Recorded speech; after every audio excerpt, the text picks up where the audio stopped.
Fala galera, sejam todos bem-vindos a mais uma aula de informática. Eu sou o professor Fábio Augusto, professor aqui do Vencendo Concursos, e agora nós vamos continuar vendo aí procedimentos de internet e extranet, só que agora nós vamos falar um pouquinho sobre conexões de computadores. Vamos lá? Então acompanha comigo aí na tela.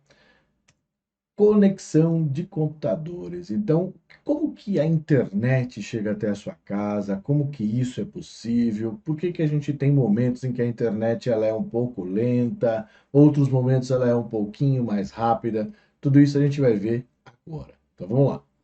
Bom, conexão de computadores. Primeiro, antigamente nós dependíamos de alguns fatores para que a internet chegasse até a nossa casa. Então a gente dependia de uma linha telefônica convencional ou digital, né? Mais um modem, que era a nossa placa fax modem, que junto a um provedor de acesso nós conseguíamos ali, no caso, a conexão, né?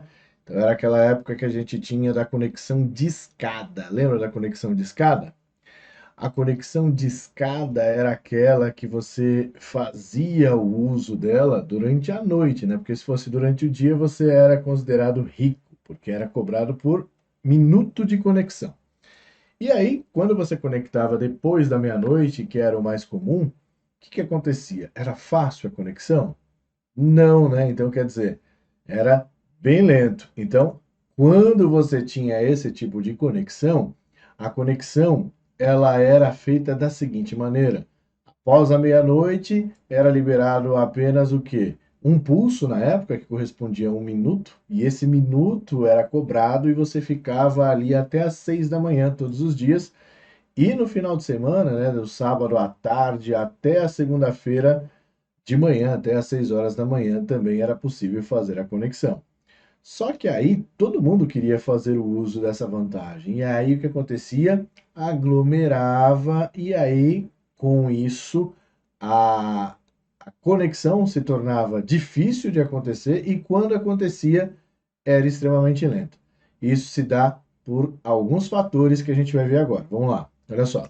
Quais eram os fatores? Primeiro, a quantidade de usuários conectados, que faz aqui no caso a nossa velocidade fluir, e claro, o tipo de canal oferecido. Hoje a gente pensa na internet banda larga, ela vai trazer ali alguns tipos de canal que traz para a gente ali algumas vantagens e algumas desvantagens. Tudo isso daqui está diretamente ligado à velocidade que vai chegar ali a internet na nossa casa. Então, se você é da época da conexão de escada, você sabe que quando chegava por volta das 2 da manhã, 3 da manhã, até mesmo 4 da manhã, né?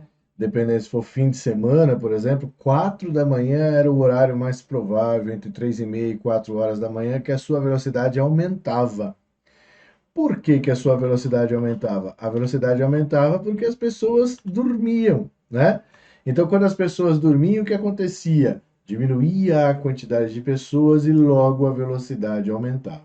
Isso é até hoje, viu, gente? É só você prestar atenção. Pensa no seu celular. Não tem momentos em que o seu celular ele está com a conexão funcionando perfeitamente e de repente, quando você está em um outro ambiente, pensa assim no deslocamento que você faz, ele simplesmente para de funcionar, ou seja, você não consegue abrir nenhuma imagem no Facebook, nenhuma imagem no Instagram, nada consegue funcionar direito ali que depende da internet. Por que isso? Porque antes você estava num ambiente que tinha poucas pessoas conectadas ao mesmo ponto de acesso. E depois você teve um monte de gente conectado ao mesmo ponto de acesso. Isso acontece o quê? Acontece que a internet ela é dividida entre as pessoas que estão usando o ponto de acesso. Fácil de você entender pensando no seu roteador. Pensa no roteador que você tem na sua casa. O roteador que você tem na sua casa está compartilhando a internet com os equipamentos que estão lá na sua casa. Se todos os equipamentos estiverem ligados, o que vai acontecer? A internet ela vai diminuir, né? E ela vai diminuir de acordo com o quê? A quantidade de itens que está ali presentes no roteador. Então, por isso que essa relação sempre existiu e sempre existirá. O que vai ficar diferente em relação a uma coisa ou outra é o tipo de canal oferecido, que na banda larga hoje nós temos algumas opções, que nós vamos ver agora. Bora lá. Então, opções que nós temos aí de tipos de canal. Então, nós temos o tipo de canal fibra ótica, que é, vamos dizer assim, o meio atual mais eficiente, né? Que você tem de transmissão de dados, é uma característica que a fibra ótica traz para a gente de ter é, uma distribuição de sinal sem perda de eficiência, né? Então ela não tem interferência eletromagnética, né? Ela tem algumas vantagens em relação a isso. Desvantagens, não está disponível para todo mundo, tem regiões aí do país que não pode ser instalada, justamente pela carência que a gente tem aí na parte de investimento em tecnologia, principalmente em internet.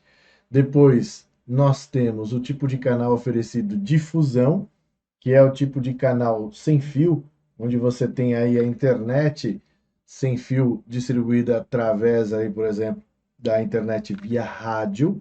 Em algumas regiões aí do país a gente tem a internet via rádio, né? Temos o par trançado, que é o meio de transmissão mais utilizado para conexões locais, onde você tem aí a presença do cabo de rede. O cabo de rede é o nosso par trançado.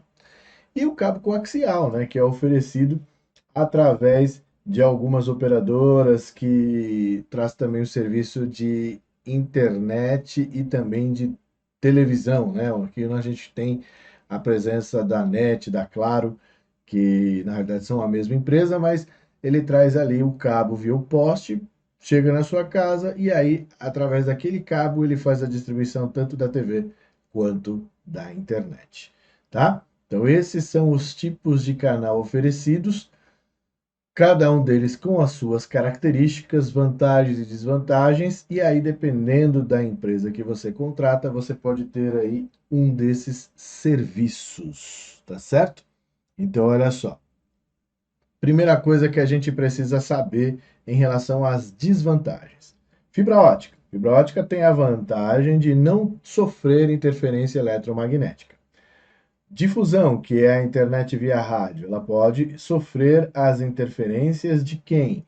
Das condições climáticas, né? Então choveu, encobriu, a gente vai ter ali problemas de transmissão. É só você pensar na TV via satélite, segue o mesmo parâmetro. Ah, professor, mas a internet via rádio que eu conheço é muito ruim. Então, aí que está. Depende muito, viu, galera? Pelo fato da internet ser via rádio, não significa que ela seja ruim. Tem muita gente que no interior tem internet via rádio e a internet ela é excepcional, dá até para assistir filmes do Netflix. Por que que dá para assistir filmes do Netflix? Pela quantidade de pessoas conectadas. É só você fazer uma comparação. Não dá para comparar, por exemplo, uma cidade como São Paulo a uma cidade do interior ali, né, de Minas Gerais, por exemplo, né? A quantidade de pessoas que a gente tem na cidade de São Paulo é infinitamente maior do que a quantidade de pessoas que a gente tem no interior de Minas Gerais, entendeu? Então, o que acontece? Quanto menos pessoas utilizar, mais rápido será a internet, tá certo? Depois o par trançado. O par trançado tem a interferência eletromagnética, né? Então, quer dizer, assim como o cabo coaxial.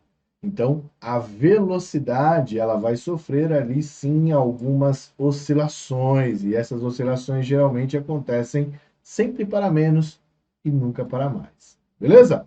Então, vamos ver como que isso pode ser cobrado em prova para vocês. Olha lá.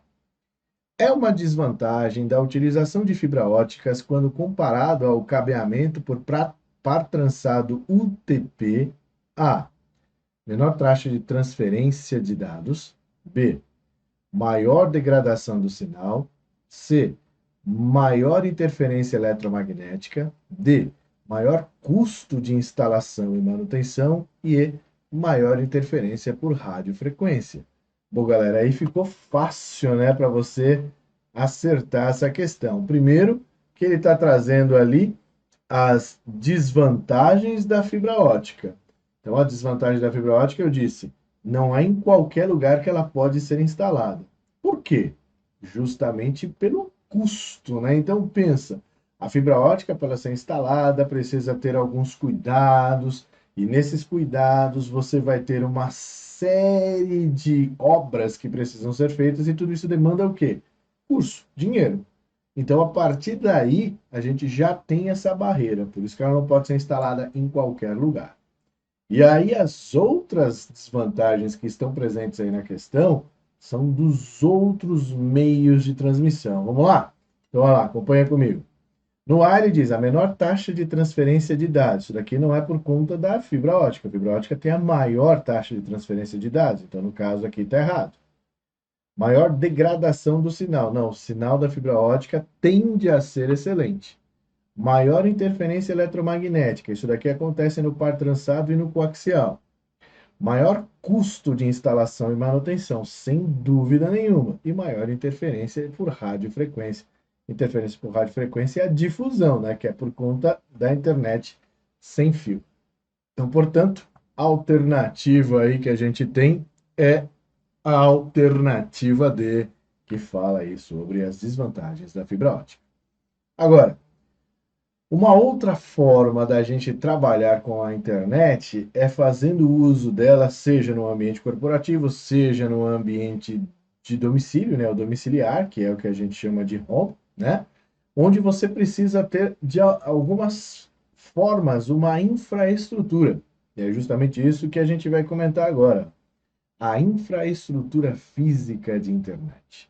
Então, eu coloquei aqui alguns equipamentos que a gente tem, seja em casa, seja na empresa, que pode trazer para a gente algumas características de uso, como, por exemplo, o roteador. O roteador é o equipamento que a empresa que a gente contrata já leva para a gente. Antigamente não era assim, ele levava apenas o modem, né? Hoje, roteador e modem, eles estão integrados. E isso faz com que a gente possa, no caso, fazer o uso dele também através das conexões sem fio. Antigamente não. Antigamente não. Eles traziam o modem para a gente e aí você adquiria um roteador sem fio, conectava este modem e aí depois você fazia a distribuição da internet através aí do Wi-Fi, né? Aí sim você estava usando o seu roteador para isso, beleza? Hoje não, hoje a empresa ela já vai trazer esse serviço atrelado, beleza? Agora, o roteador ele pode ser usado também de algumas maneiras, né? Então, por exemplo, eu coloquei para você assim: quando não há um roteador, o modem está configurado em modo bridge. O que é este modo bridge? Ponte. É porque ele vai, no caso, servir de transmissão de uma outra rede. Galera, você já viajou? Já foi para hotéis em que você via nos corredores do hotel roteadores ali colocados, né? Você vê lá aquele roteador, geralmente TP-Link, inclusive, né? Aquele branquinho. Então eles colocam assim nos corredores do hotel. E esse, antigamente, não mais agora, né? Agora já é uma outra estrutura de rede que é montada, né? Mais bonita e mais eficiente. Então esses roteadores, eles eram o quê? Eles eram repetidores de sinal. É como se fosse aquela tomadinha repetidor de sinal que a gente tem hoje em dia, né? Só que com mais eficiência. Então, como é que funciona o roteador no modo bridge, no modo ponte? Ele recebe a transmissão do roteador principal e repete o sinal. Ele pode repetir o sinal como se fosse uma nova rede, entendeu? E aí você vai ter lá, por exemplo, nomes diferentes de rede justamente para balancear ali, no caso, a banda e trazer uma distribuição melhor, né? Então imagine, todo mundo conectado no mesmo canal vai fazer aquele colapso, né? Então o que que você faz? Você distribui o sinal, cada roteador vai receber como se fosse uma transmissão única, e essa transmissão única ela pode, por exemplo, mandar para alguns quartos, já que a gente está falando de hotel, o outro para outros quartos e assim sucessivamente, certo? ou por andares, né? Eu posso ter um roteador que dá para um andar, outro para outro andar, e assim sucessivamente. Então, essa é a característica que a gente tem no modo Bridge, beleza? Agora, vamos ver o outro equipamento aqui que a gente pode trabalhar. Nós temos o Hub, né? Então, como a gente já falou em redes de computadores, ele é o equipamento que faz com que os nossos computadores possam ser ligados em rede e ali também fazer o compartilhamento de informações e também de equipamentos. Então, eu posso ligar um hub no roteador e aí eu amplio a distribuição do sinal para os demais computadores. E é geralmente isso que a gente faz. Claro que hoje em dia nós utilizamos mais o senhor Switch, que é muito mais inteligente do que o Hub, tá? Então, uma vez utilizando esses equipamentos, você consegue fazer uma distribuição melhor. Depois a gente tem o modem. Modem. O modem, como a própria palavra diz, modulador e demodulador de sinais, né? Então ele vai ser o quê? Ele vai trazer para a gente a modulação, né, do sinal digital em uma onda magnética para ser transmitido pela linha telefônica, né? Então quer dizer, ele vai fazer com que essa transmissão seja possível. Foi graças a ele que a gente passou a usar o telefone também enquanto estava conectado. Hoje, o modem ele já vem integrado ao roteador nas empresas em que são contratados os serviços de internet, né? Então você que já tem aí o seu roteador em casa sabe do que eu estou falando, né? Então, quando você contratou o serviço de internet na sua casa, o cara levou lá para você o quê? Um aparelho. Esse aparelho, por sua vez, ele já vem com tudo, né? Ele já é um roteador, ele já é um modem, e através desse roteador ele já também tem ali o Wi-Fi, e aí claro que o Wi-Fi dele é fraquinho, né? Então a gente já sabe disso. E aí, se você precisar repetir o sinal, aí você pode colocar um outro roteador, fazendo ali o modo bridge. Você pode até fazer isso no modo bridge e aí distribuir o sinal para toda a sua casa. Certo? Beleza? Deu para entender? Agora nós vamos ver mais alguns recursos da internet que são importantes e aí eu aconselho você a anotar. Vamos lá? Acompanha comigo aí, galera. Estamos falando agora de quem? Desses recursos da internet, como Telnet. Telnet, galera, é um protocolo que permite a conexão remota entre os computadores. Deixa eu te fazer uma pergunta. Você já passou pela experiência de solicitar um suporte técnico e ver, por exemplo, o técnico acessar o computador e aí você vê o mouse andar sozinho na tela? Já passou por essa experiência? Já, né? Então ali você teve o quê? Uma conexão remota. Essa conexão remota, ela aconteceu por conta desse protocolo, protocolo Telnet. E aí, claro que é necessário ter o quê? Um programa que vai fazer a liberação, seja através de uma senha, seja através de um código ID, né, que geralmente o TeamViewer traz essa característica, né? E aí você consegue, através dessa liberação, controlar o computador à distância. Beleza? O próprio Windows 10 possui a sua conexão diária de trabalho remota, onde você pode oferecer o serviço também de ajuda, que eles falam, né? Ajudar alguém ou receber ajuda. É justamente desta maneira que o Windows trabalha. Beleza? Depois nós temos o seguinte protocolo, o FTP. Olha lá. Protocolo de transferência de arquivos, que é o ato de você fazer o download ou o upload, né? Então, quando a gente faz o download, a gente baixa, e quando a gente faz o upload, a gente eleva. O que que é elevar? Postar, publicar. Então, esse protocolo é um protocolo que vai trazer algumas características. E aí eu vou aproveitar e trazer para vocês aqui algumas informações a respeito do protocolo FTP. Mas antes, deixa eu colocar aqui para você o seguinte: que na internet nós temos ali uma camada responsável pelo transporte, tá?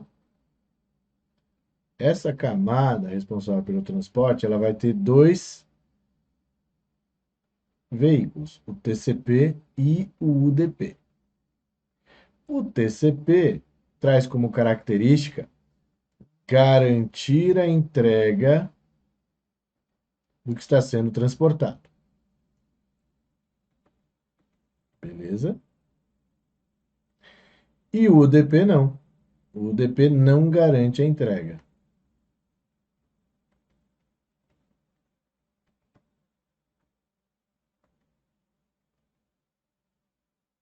Tá. E aí nós vamos falar dos protocolos de transferência de arquivos. Aí eu vou colocar aqui, ó. Protocolos de transferência.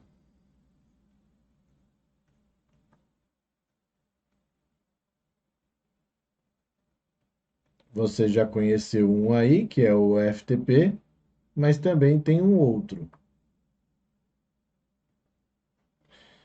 FTP e tem o TFTP. Características do FTP.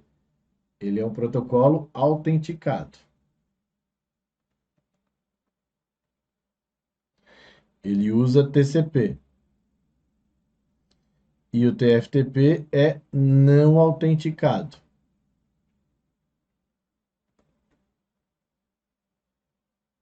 E usa UDP. Que é isso, professor? É o seguinte, galera.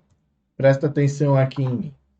O que acontece é que quando a gente está usando estes protocolos, significa o seguinte: quando você for publicar uma foto no Facebook, qual protocolo de transferência você vai usar?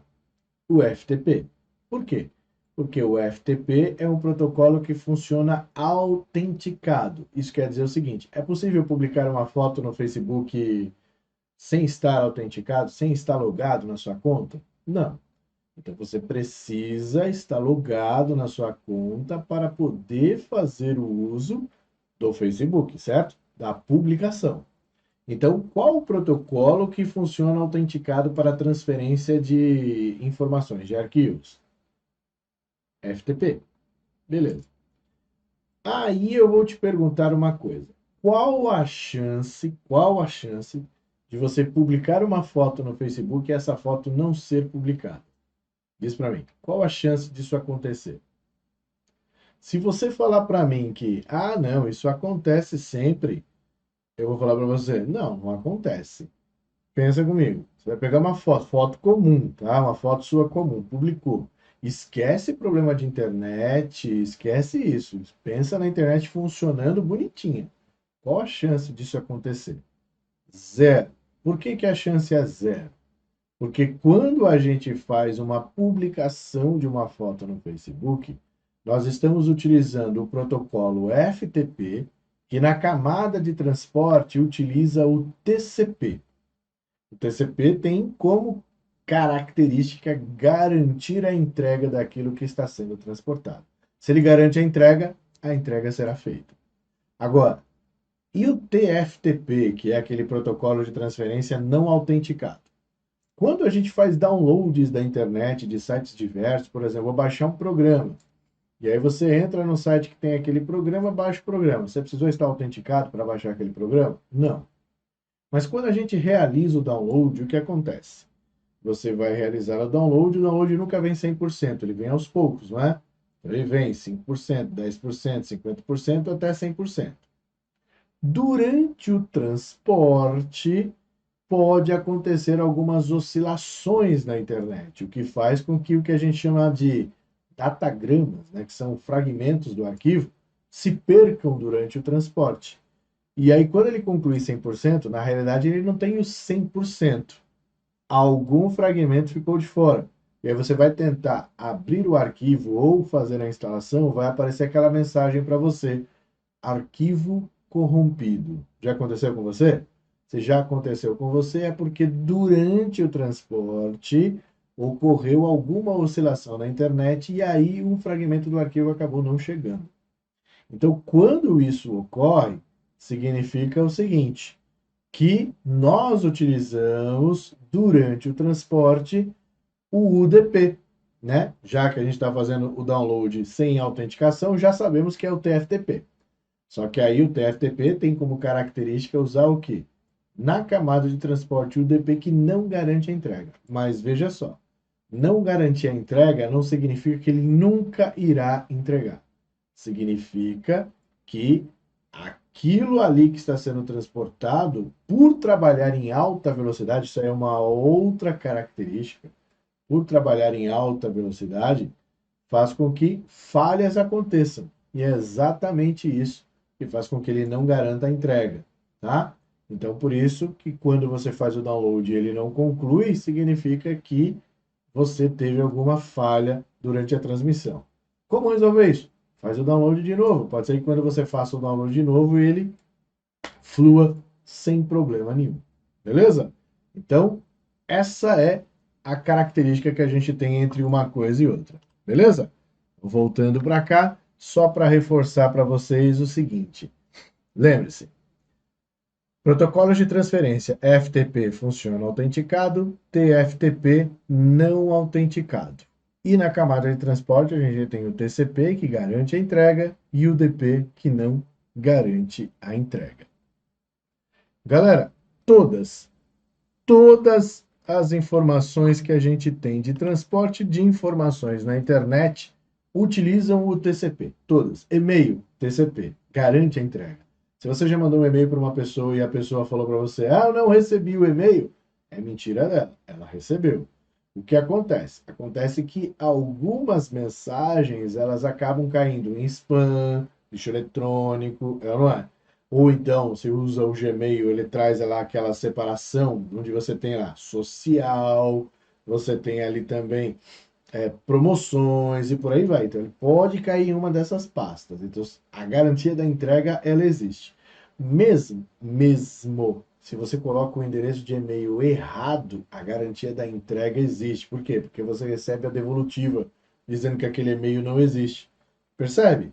Viu como é perfeito? Então, todos os outros protocolos que a gente tem na internet utilizam na camada de transporte o TCP.